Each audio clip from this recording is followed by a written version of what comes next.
দেখো কলেজ স্ট্রিটে আমরা এই মুহূর্তে যেখানে দাঁড়িয়ে রয়েছি মূলত এমজি রোডের উপরে এই যে বিল্ডিংটা রয়েছে এটা 3 তলা বিল্ডিং রয়েছে। দেখো কতটা তুমি দেখতে পাচ্ছ সেটা খুব সন্দেহের বিষয় রয়েছে, তার কারণ এতটাই ধোঁয়া বেরোচ্ছে, তার ফলে এখানে একদিকে প্রচন্ড সমস্যার মধ্যে পড়তে হচ্ছে দমকল কর্মীদের, তার কারণ তীব্র ধোঁয়ার ফলে এখানে কাজ করতে তাদেরকে সমস্যা হচ্ছে। দেখো আমরা যে ছবিটা দেখাতে চাইছি সেটা হচ্ছে এটা একটা 3 তলা বিল্ডিং যার কোনো অংশই অন্তত বোঝা যাচ্ছে না, এতটাই ধোঁয়া বেরোচ্ছে ভিতর থেকে, এবং ভিতর থেকে ধোঁয়া বেরোনোর ফলে সমস্যা হচ্ছে দমকল কর্মীদের। দেখো একদম প্রথম দিকে যখন দমকল কর্মীরা এখানে আসেন তখন কাজ করতে তাদের সমস্যা হচ্ছিল, তার ফলে এর যে দ্বিতীয় তল রয়েছে এই বিল্ডিং এ, যেটা 3 তলা বিল্ডিং, এর যে দ্বিতীয় তল রয়েছে দ্বিতীয় তলে তারা ওঠেন এবং ওঠার পর সেখান থেকে ফুটো করে, অর্থাৎ যে সিলিং রয়েছে সেই সিলিং ফুটো করা হয়, ফুটো করে সেখান থেকে জল দেবার প্রক্রিয়া এই কিছুক্ষণের মধ্যে শুরু করা হয়েছে। দেখো এটা এই কারণেই করা হচ্ছে, তার কারণ নিচে আগুনটা লেগেছে, নিচে আগুনটা লাগার পর সেখান থেকে যে জল দেবার ফলে ঠিক আগুনের উৎসটা কোন জায়গায় রয়েছে, কোথায় আগুনটা লেগেছে সে ব্যাপারে কিছুটা হলেও সন্দিহান ছিলেন দমকল কর্মীরা।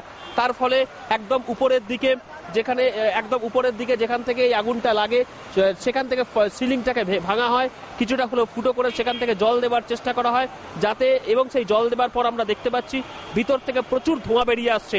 এখানে যারা প্রত্যক্ষদর্শীরা ছিলেন তাদের কাছে জিজ্ঞাসা করব যে আগুনটা কখন লাগলো, কিভাবে, তারপর কিভাবে তৎপরতার সঙ্গে দমকল কর্মীরা কাজ করতে শুরু করলেন। 4:30 बजे करीब आग लगा था। उस टाइम में हम लोग अपने पास प्रेसिडेंसी कॉलेज के पास में खड़ा था, देखा बहुत सा फायर ब्रिगेड गया, तो हम लोग देखते हुए आए कि इधर आग लग रहा है, तो इधर आए, एक दुकान स्टोर में आग लगा हुआ था। फायर ब्रिगेड का फर्स्ट टाइम में 6 से 7 फायर ब्रिगेड आया था। तो हम लोग देखा कि दूर करके धुआं जल रहा था। बहुत देर बाद पुलिस 5 मिनट में मेयर दमकल मंत्री भी चले आए। हम लोग को समझ में नहीं आया आग किस तरह लगा। একেবারে ইনি যেটা বললেন যে আগুন কি করে লেগেছে সেটা এখনো পর্যন্ত নিশ্চিত নয়। আমরা দমকল কর্মীদের সঙ্গে কথা বললাম, সেটা হচ্ছে যে এই আগুনটা লাগার কি কারণ সেটা এখনো পর্যন্ত নিশ্চিত নয়। তবে যেহেতু এই জায়গায় একটা ব্যাগের দোকান ছিল, ব্যাগ স্টোর করে রাখা হতো, লাগেজ ব্যাগ, টুরিস্ট ব্যাগ, এবং সেই ব্যাগের যেহেতু দাহ্য বস্তু রয়েছে তার ফলে দ্রুত ছড়িয়ে যাওয়ার একটা ব্যাপার থেকে থাকে। দেখো যেহেতু প্রচুর পরিমাণে ধোঁয়া বেরোচ্ছে তার ফলে কাজ করার ক্ষেত্রে একটা সমস্যা তৈরি হচ্ছে, প্রতিবন্ধকতা তৈরি হচ্ছে দমকল কর্মীদের। শোভন চট্টোপাধ্যায় দমকল মন্ত্রী তিনি আগুন লাগার অল্প কিছুক্ষণের মধ্যেই, অর্থাৎ ধোঁয়া বেরোনোর অল্প কিছুক্ষণের মধ্যেই এখানে এসে পৌঁছেছেন।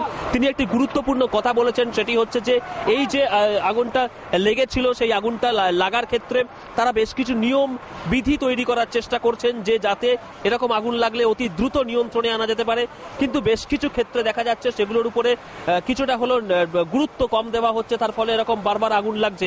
দেখো আমরা যেটা দেখতে পাচ্ছি যে দমকল কর্মীরা যারা ভিতরে ঢুকতে চাইছেন, ইনি যে বিষয়টা নিয়ে ভিতরে ঢুকলেন ওটাকে কি বলে, কি নিয়ে ভিতরে ঢুকলেন, ওটা কোমরে কি বেঁধে ভিতরে ঢুকলেন? হ্যাঁ হ্যাঁ কি নিয়ে ঢুকছেন উনি?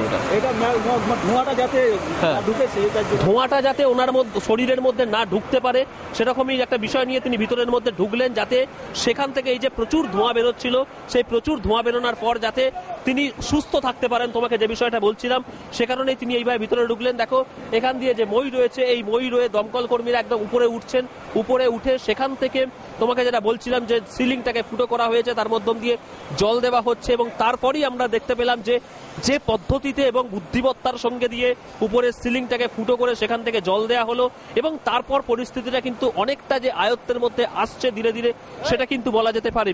এক্ষেত্রে আমরা দেখছি যে ভিতরে যে ধোঁয়া অর্থাৎ স্মোকটা জমে আছে সেই স্মোকটাকে বার করার জন্য যে স্মোক ক্যাচার রয়েছে তার মাধ্যম দিয়ে ধোঁয়াটাকে বার করে নিয়ে যাওয়া হচ্ছে। যে সমস্ত পকেটগুলোতে এখনো ধোঁয়া জমে আছে সেখান থেকে বার করার চেষ্টা করা হচ্ছে, অর্থাৎ স্বাভাবিক কারণে যেটা বলা যেতে পারে সম্পূর্ণ যুদ্ধকালীন তৎপরতার মাধ্যম দিয়ে কর্মীরা তারা সেটাকে করার চেষ্টা করছেন।